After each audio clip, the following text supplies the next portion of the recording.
I'm Jen Gallo with Gallo Event Agency out of Rochester, New York. I'm really excited to be here today and go over preparing for Totality, tips for planning a large-scale event. So for the event planners out here, this might seem straightforward and obvious to you, but for those of you who don't normally plan events, I'm hoping you leave here with a few new tips. Okay, so a little bit about my agency and the experience that got me to speak here today, just for background information. I am in large scale event planning. So this is not weddings for those of you out there. I don't do weddings. But large scale events, I primarily oversee the Cornhill Arts Festival in Rochester, New York. And for those of you who don't know what that is, it is a 2-day arts festival with 400 artists, 4 music stages, 2 beer and wine gardens, and plenty of family-friendly activities. It brings in roughly 150,000 people over the 2 days. This year, too, working with Dan and Deb, we also had an Eclipse art category. So that had about 50 artists that had some sort of artwork that was Eclipse related. And then Deb and Dan and a few others went around and judged those, and we selected a winner. And then they were presented with a prize as well. So another way we partner together in Rochester. On the other side of it, I also do on-site brand activations, most recently working with Galbani Cheese, the official cheese of the Buffalo Bills. So go Bills, anyone out there? Thank you. But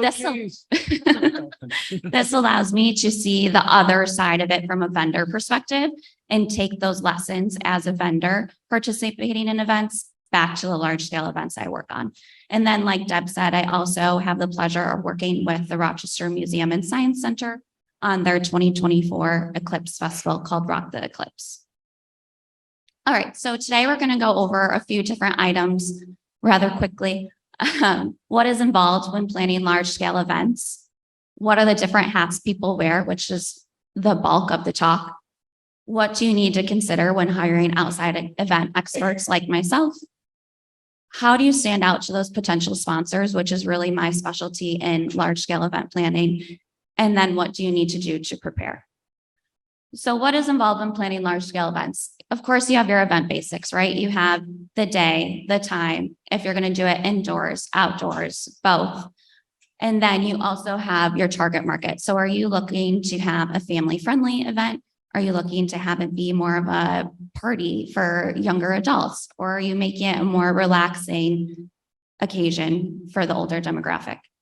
Then from there, you have your Eclipse basics, which to many of us in this room might seem a little obvious, but where are people going to view the eclipse from where you are? So back home in Rochester, we have to take into consideration, okay, there's trees, but those trees are not going to have leaves, or this parking lot is in a perfect spot, but there's a building in the way. So just the basics there. And then how are you going to make sure it's communicated to everyone as far as eye safety goes, when they're putting the glasses on, when they're taking them off? How are they getting those glasses? And of course, transportation. So that part of it, Deb and Dan kind of already covered, but in Rochester, we're encouraging Take Tuesday too. So not everyone is trying to drive out of the city all at once. Then you have your surrounding events. So again, around us, we have a lot of different museums. So within a mile or 2 radius, we have the Rochester Museum and Science Center, the George Eastman Museum, and the Memorial Art Gallery. So how do we stand out from each other while also partnering together?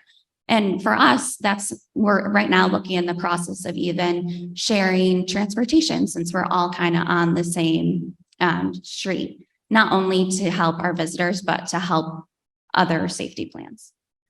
And then if you're used to indoor events, other things to consider, right, for an outdoor event. So again, that's parking. You're probably going to be using your on-site parking for event purposes. So where are you going to have visitors, staff, volunteers park?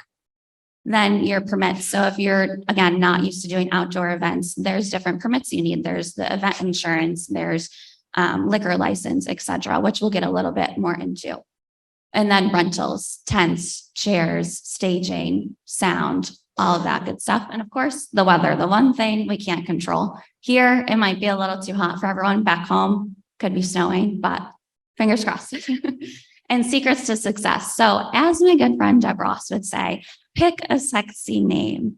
It doesn't have, you don't need any other details other than the name, the date, the location. Those details can come later on, but pick a name, promote it, and get people to talk about it.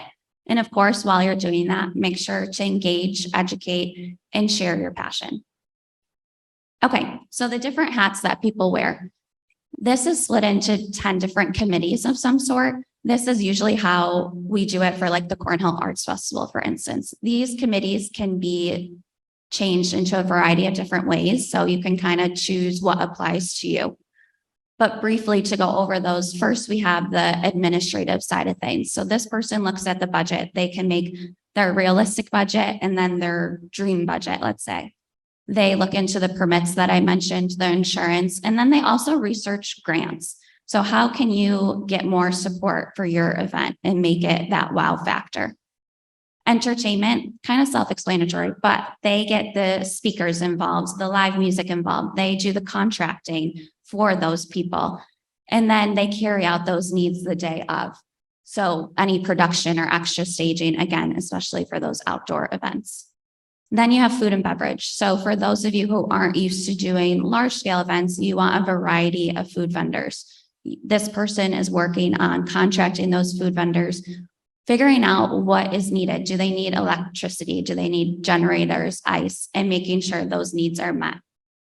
And then if you do decide to have alcohol at your event, this person is applying for the liquor license and as well working with the distributor to make sure you have the proper product on site. Health, safety, and transportation, this can be a million different responsibilities. So this is something you could definitely split up amongst a lot of people. This is your emergency planning. So working with the police department, with EMT to come up with that plan and make sure everyone's on the same page. They also look into security. So having not only day of security, but overnight security to make sure that everything is in place, especially if you have sponsors or vendors coming to set up with expensive equipment and they're going to be leaving it overnight. And then, like I said, they would oversee the shuttles and parking we already kind of discussed. And of course, the safety and ADA accessibility for all attendees.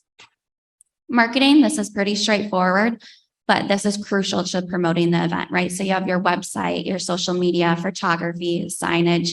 Some places choose to have an app that would be under marketing as well. Moving on to merchandise. So if you're part of a museum or something of that sort that already has a gift store, they will probably take on this responsibility. If not, you would need someone to oversee this. They would order any of the Eclipse branded merchandise you need, price it out, and then have a team to sell those items the weekend of. They could also be in charge of working with a poster artist to secure the poster, or getting those volunteer t-shirts to make sure your volunteers really stand out and can help attendees. Partnerships, again, we'll go a little bit more into this, but this person is in charge of securing those sponsorships, not only monetary, but in kind, which is just as equally as important to the success of an event. And then making sure those commitments are fulfilled leading up to and during the event. Site management is another one that could go into 5 different directions.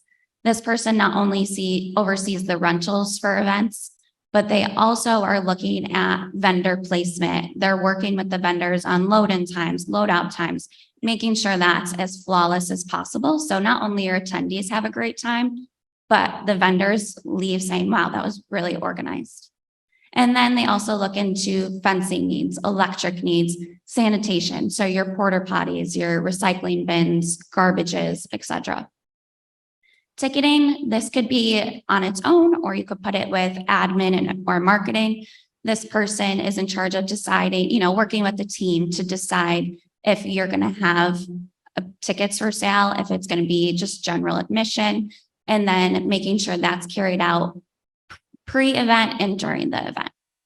Lastly, we have volunteer management. So if you don't think you have a large enough staff to do this, that's when you have a volunteer management person come in. Not only will they recruit volunteers for you, but then they will get their availability and schedule those volunteers out accordingly. All right, so what do you need to consider when hiring an outside event expert? Of course, I can stand here and say that I think you should hire someone like me, but I realize that's not realistic for everyone. So the first thing is really talking to your internal team. What does your internal team already have on their plate? What big events or projects or deadlines do they already have that may overlap with planning a large scale event? You want to be respectful of their time and make sure that you're on the same page as them. And when you're hiring an outside expert, they don't need to do everything from A to Z. Let's say your weakness might be sponsorships. You would bring in someone to do sponsorships, or staging and production. You could bring someone in just for that. It doesn't need to be the whole entire event. And then how do you stand out and grab the attention of sponsors? So first, decide what makes you different. What makes you different from the event that's happening 2 miles down the road or 10 miles? From there, develop an engaging sponsorship packet, which I do have an example of on the next page. And one of the important things is if you have an advancement team, meet with them before reaching out to anyone. So understand who your current partnerships are, who potential leads may be, or who your competitors are. So if you work really closely with a large bank in the area and you first go to that bank's competitor, you're ruining that long-term relationship and you don't want to be doing that. So always talk to someone who knows those partnerships and can assist with that. And then reach out to those leads, get them excited. We're all here because we're passionate about this, but not everyone knows all the facts or why this is so important or how many visitors are coming to the area. So get them educated, get them excited, and make them passionate as well. And then from there, listen to what they say. So ask them questions. What does a typical sponsorship look like for you? What do you value? What benefits do you want to see? And sometimes have that uncomfortable conversation. What is your budget? You don't want to present them with a $50,000 sponsorship when realistically they're looking at $5,000. This right here is just an example of what we're using at the RMSC to kind of engage them. Instead of providing 20 different sponsorship options, we're listening to what they have to say, making a packet, and then giving them a few options to choose from, making sure they have educated information to go off of. And then lastly, what do you need to do to prepare? So I have about 2 minutes left, but this QR code, or if you go to galloeventagency.com/eclipse, this not only leads you to the presentation today, but it also has a Google sheet with just a basic level checklist of what you should be doing when planning a large scale event. Again, to event planners, it might seem a little obvious, but you're welcome to use that Google sheet. If you just go to File, make a copy, you can tailor it to fit your event needs and then go from there. So thank you, everyone, and I look forward to meeting and talking to you soon.